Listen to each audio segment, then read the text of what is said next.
Hey, what's your name and what do you do? Quincy, and I'm a developer for the crypto coin XDC. What exactly do you do for XDC? I'm a protocol developer that develops smart contracts on XDC. And any big news for the coin? Every single week from now to the next 6 months, XDC is going to be dropping on a new exchange. It's going to be huge. Jeez.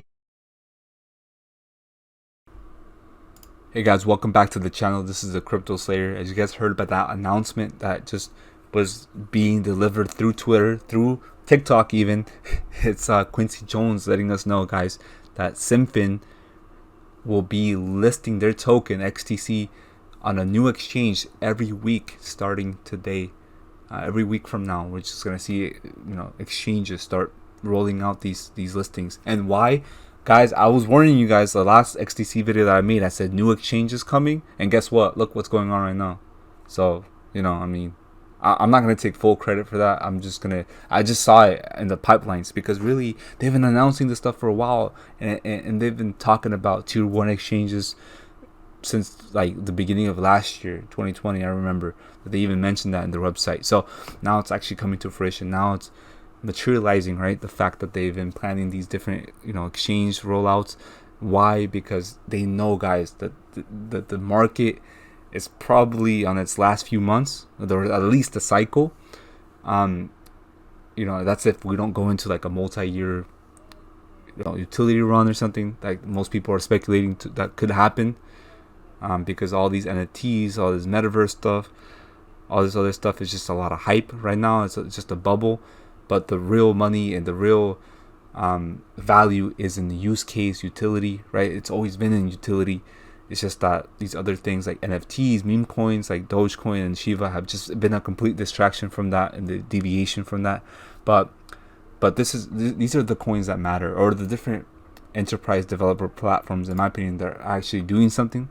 They're actually doing what they're planning, what they've been saying that they've been trying to do. They've been delivering on a lot of those things, and this is XDC, Hedera.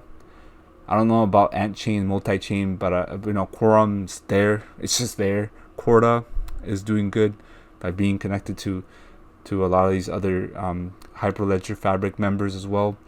Ethereum's on here. These are the big players.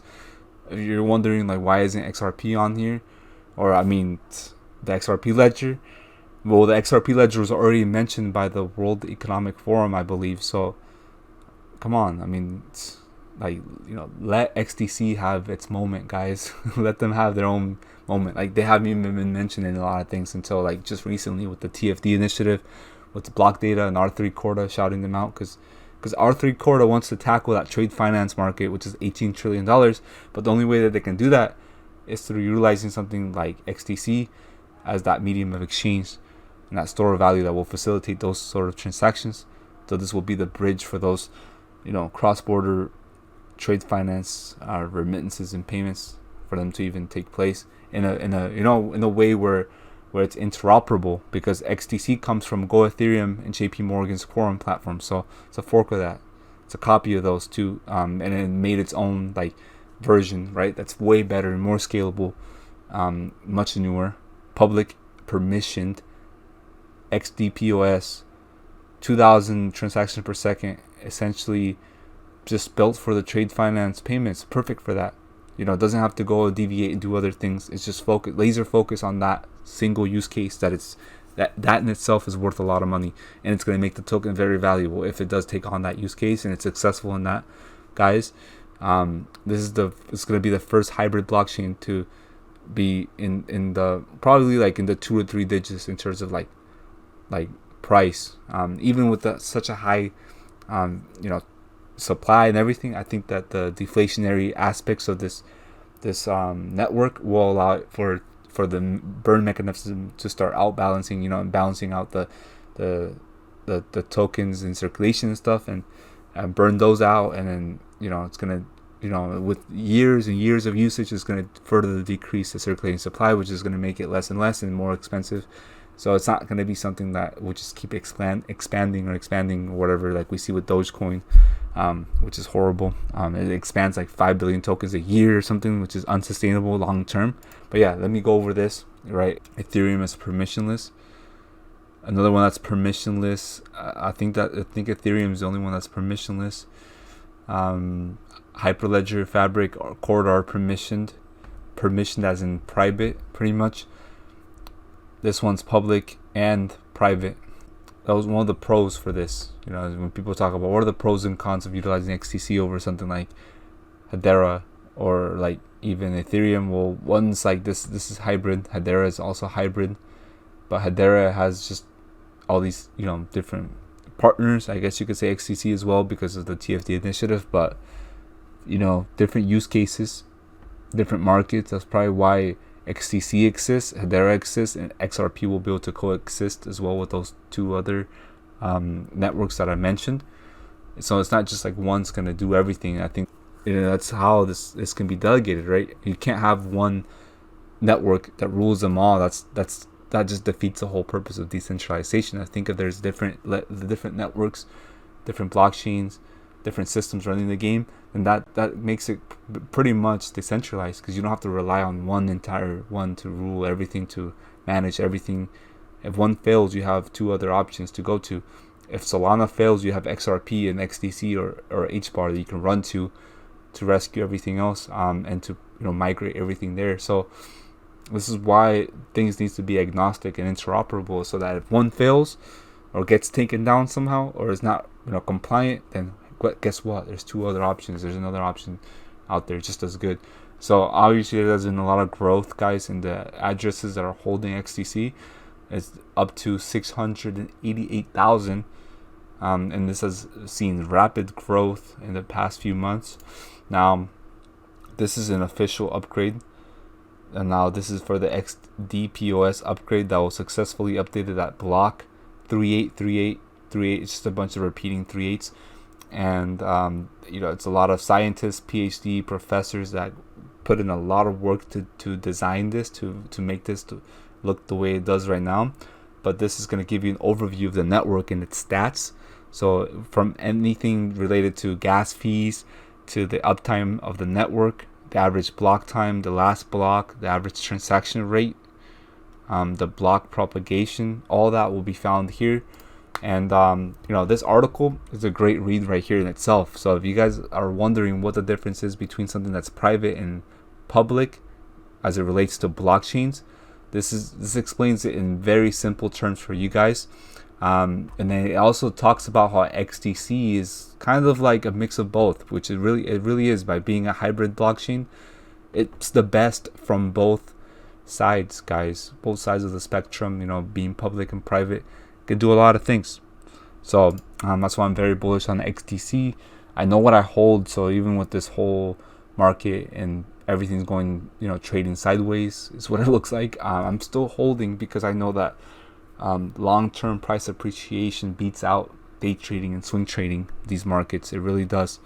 Look what happened with people who bought Bitcoin in 2015. Now they don't care. They're not worried that they weren't able to get a 5x, 10x in the short term, because in the long term they were able to do 1,000x. So it doesn't really matter what happens in the short term if you have a long-term value investment mindset, over these things, because the long term is going to beat out those people that are trying to get those quick 5x, 10x returns.